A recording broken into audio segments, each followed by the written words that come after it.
The name's Tucker, not Sucker, a line from one of the funniest basketball comedies of all time, The Fish That Saved Pittsburgh, 1979, or The Fish for short. The Fish That Saved Pittsburgh has been and continues to be hugely fun and entertaining, going all the way back to when I was a boy growing up in the 70s and 80s. It was the perfect mixture of two things I loved, sports and comedy.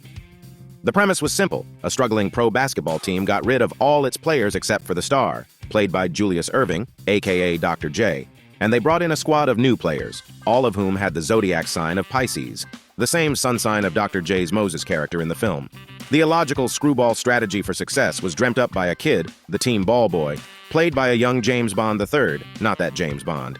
He theorized that if all the players had the same zodiac sign, Pisces, then the team would be in sync and able to accomplish more than their actual talents, or lack thereof, would allow. The team of all Pisces should theoretically be able to punch way above their weight class. And naturally, being a comedy, the collection of players is a group of oddball knuckleheads, but by working together, and with guidance from the team astrologer, they somehow become a winning pro basketball team. Given the times and the culture back when the movie came out, it's not surprising that a young boy would have a love of basketball, but an interest in the zodiac? Not likely. As a somewhat nerdy kid, I can remember the first book I ever read cover to cover was about Stonehenge. For some reason, strange, weird, and/or mystical stuff caught my interest. Once I learned about the zodiac, I was hooked. And then there was this quirky movie, The Fish That Saved Pittsburgh, that combined two things that seemingly had nothing to do with each other, basketball and astrology. And it was a comedy. And as with most black films in the 70s and 80s, the soundtrack was fire too. It was like they made The Fish That Saved Pittsburgh just for me, a young kid not even 10 years old. And now that I'm slightly older and having recently seen reference made of The Fish That Saved Pittsburgh in the Lakers story, Winning Time, I recently rewatched The Fish to see if my adult eyes might see things a bit differently. Nope, still dope. Still one of my favorite movies of all time. Still has a great cast featuring heavyweights like Flip Wilson, Jonathan Winters, Stockard Channing of Grease fame. And of course there was the incomparable Dr. J doing it better than everyone else on the basketball court, because No One Does It Better, a song on the soundtrack performed by the Spinners. Surprisingly, I really enjoyed the music, which took me back to 70s/80s disco era. It all worked together so well, providing silly, campy fun back in 1979, and it still provides silly, campy fun here in 2023. Looking back, I can't help but notice how The Fish That Saved Pittsburgh lifted my spirits as a kid in the same way I feel inspired today when I'm writing screenplays and the characters, dialogue, etc. all seem to be falling into place on its own.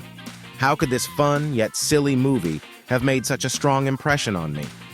Perhaps it has something to do with The Fish being my most watched movie during my early years, but more than likely it has more to do with The Fish being my most listened to movie of my entire life. When I was a kid, there was no streaming and my family didn't have a VCR, which was new cutting-edge technology. And to make matters worse, we only had one television hooked up to cable TV service. As the youngest, my TV watching preferences carried the least amount of weight.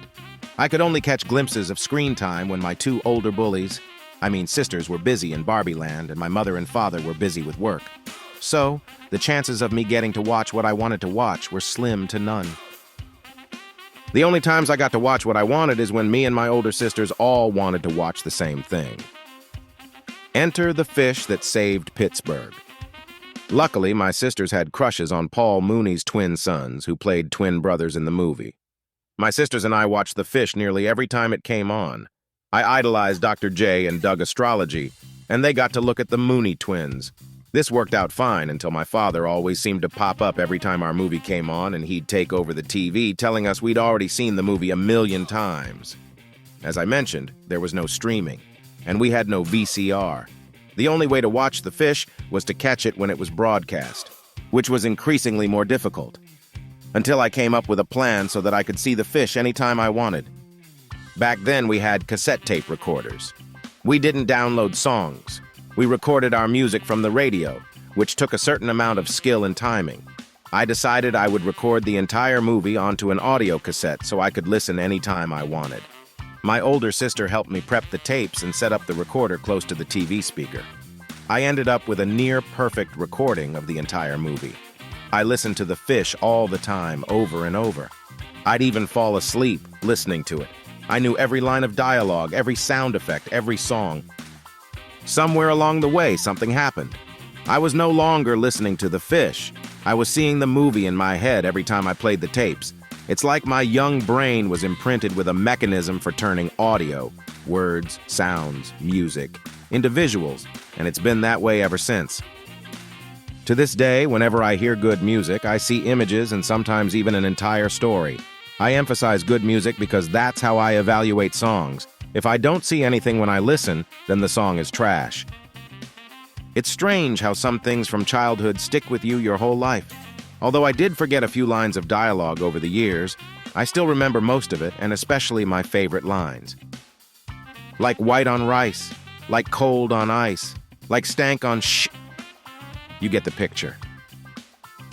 Another thing that surprised me is how far ahead of its time The Fish was when it comes to the diverse cast.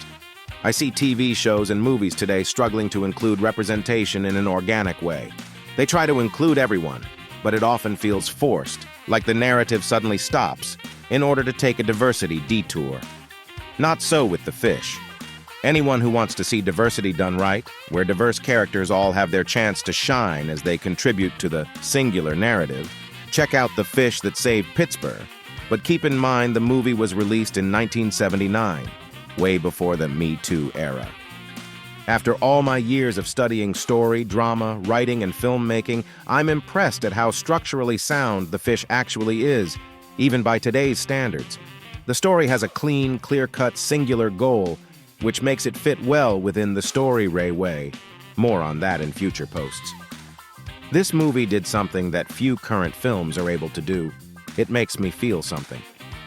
Even though I know the story and have seen it a gazillion times, I still find myself rooting for the Pittsburgh Pythons to win in the end. It's an underdog triumph story through and through. Is it time for a remake?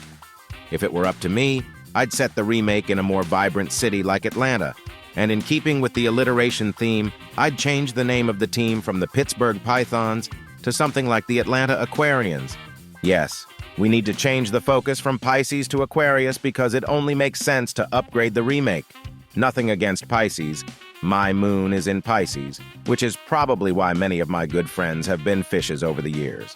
Pisces is a creative sun sign that does deserve respect. After all, they only missed perfection, Aquarius, by one notch on the zodiac. If you've never seen this movie or haven't watched it in a long while, do yourself a favor and give it a watch. The affiliate link is in the description. Thanks for listening. You can catch me in the stacks.